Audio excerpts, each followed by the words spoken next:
Okay guys, ito namang isi-share ko po sa inyo ay bilang isang newbie. Newbie po ako pagdating dito sa trading. Pagdating po sa stocks, tayo po ay baguhan lamang din kagaya ninyo.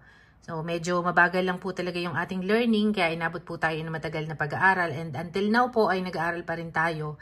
And meron pa rin po tayo mga trials na ginagawa. Yun nga lamang, malit lamang yung ating puhunan na inilalabas dahil nagpa-practice lamang naman po tayo. Pero may mga trade naman po tayong iba na maganda naman po yung ating nagiging gain. So ito pong aking i-share sa inyo ay ito po ay base lamang sa aking natutunan. Ano po, talagang mind your own risk pa rin po.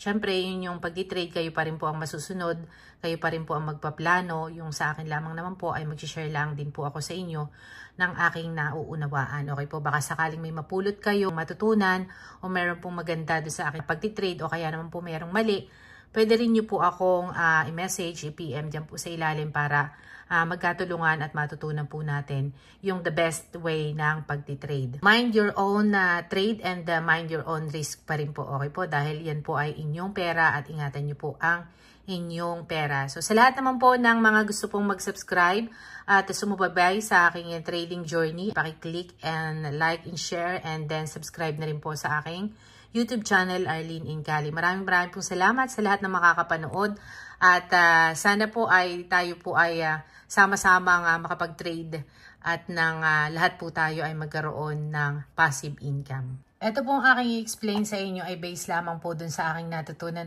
So ginamitan ko po ng rules 1 to 3 sa aking pagkakaunawa. At ito po yung para sa akin ay na-practice ko at medyo talagang familiar po ako. Hindi man po talagang hustler na hustler pero nakakaunawa po ako dito. So ang nangyari po, explain ko po sa inyo nung umakyat po yung MA20, ito po yung line blue natin and then MA50 po yung ating red line. Ayan. So yung blue, yan po yung MA20. Moving average 20. So nung umakyat po ay dire-diretso po and then nag-pullback. Pag pullback niya po ay hindi niya po ito na-hit. Hindi niya po ito na-hit. So hanggang dito lamang po at hindi pumalo dito sa ating dating support. So umakyat po ulit at nag-breakout po siya dito. Pag breakout niya po, nagdire-diretso and then nag-pullback po ulit. Nung nag-pullback po ay umuntog lamang po siya dito sa ating resistance. Umuntog lamang po at hindi niya po binagsakan yung ating support. So meaning, umuntog lamang po siya sa MA50. Ayan, kung nakikita niyo po yung red line. Ito po yung MA50 natin. Hindi po lumagpas. Gumawa po tayo dito ng ating zone area. At hindi po lumagpas. And then umakyat po ulit. And then nag-breakout po ulit pagdating dito sa resistance natin. Nag-breakout. And then nagkaroon po ng gap mabilis dahil ang dami pong pumasok. Marami pong bumili. So nangyari, nag-breakout, nagdire-diretso po. And then nag-pullback ng manipis. Bagamat ito po ay 2 candle red. Hindi po natin masasabing talagang pullback. Dahil 3 consecutive red candle ay kailangan po maghintay tayo ng susunod para dun sa confirmation candle kung siya po ay aakyat ulit. So ang maganda po nito, nakikita naman po natin, napakalayo niya dun sa ating moving average 20. At hindi po niya binabagsakan itong ating gap. Ito po yung ating gap. Ayan. Hindi po niya yan binabagsakan. Ang nangyari po ay nag-continuous po siya. At ngayon po ay hinihintay nating mag-breakout naman siya dito sa kanyang pinakang resistance. Pero hindi po natin masasabi mag-breakout dahil medyo late na po yung oras natin. Malapit na po magsara yung market. Possible po na mag-going back po yan. Okay? So yun po yung tinatakbo ng ating momentum. So dahil ginamitan ko nga po ng 1 to 3, so ito po yung pag-akyat, 1, 2, 3. And then ang aking pong best buy na area ay dito po sa area na ito. 5 to 10 pips up ay pwede na po ako mag-buy. Yun po yung aking naging plan. Pero dahil nga po tayo ay lumabas at hindi po natin na-set dahil ayoko nga pong maglagay ng trade. So, ang nangyari po ay lumipad na lumipad at umayon po yan dun sa ating plano. Okay po, pero daan dito po tayo nakabili. Somewhere po dito, sa breakout naman tayo nakabili. So far naman po ay gain na po tayo ng maganda-ganda. Pwede na rin, at least kahit pa paano may kaunting dagdag. 1%, 2% gain ay hindi na po yan masama.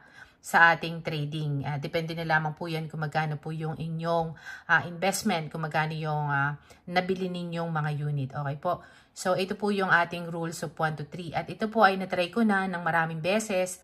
Gain naman po tayo palagi and profitable naman po tayo dito sa ating rules of 1 to 3. Okay po. So, yun po yung ma-share ko sa inyo. Mas maganda po na aralin po natin mabuti yung ating trade for the day.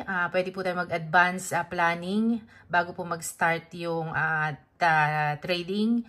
At bago po mag-open ng market ay tayo po ay meron na dapat nakaplan para hindi po tayo maiwan. At mas maganda po sa inyo rin po practicein nyo yung magsiset na po kayo para meron po kayong cut loss kung sakasakali mong bumagsak. Kung sakasakali namang umayon sa gusto ninyo, mas maganda po.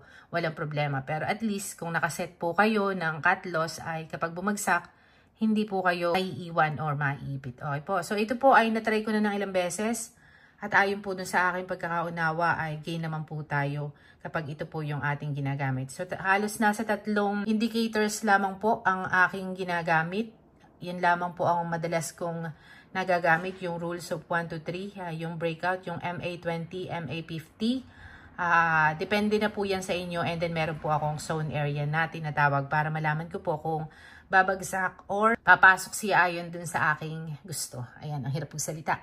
So, yun lamang po ang mai-share ko sa inyo at sana po ay meron kayong natutunan. For today, ang akin pong ginagamit na pang technical ay yung Trading View. Maraming salamat po sa Trading View, sa free na binibigyan ng Trading View. Napakalaking tulong po. And then, syempre, ang aking platform na ginagamit sa aking pagdi-trade ay ang Charles Schwab. Ayan. Yun lamang po. Maraming salamat at sana po ay nakapag-share ako sa inyo ng aking journey sa aking pagdi-trade. At tara po, itry nyo rin po. At kahit pa paano, meron po kayong 100, 200, or 500 and up and more. And millions. Ayan, depende po sa inyong investment. Yun lamang po. Salamat. God bless you all. See you again on my next trade. Bye!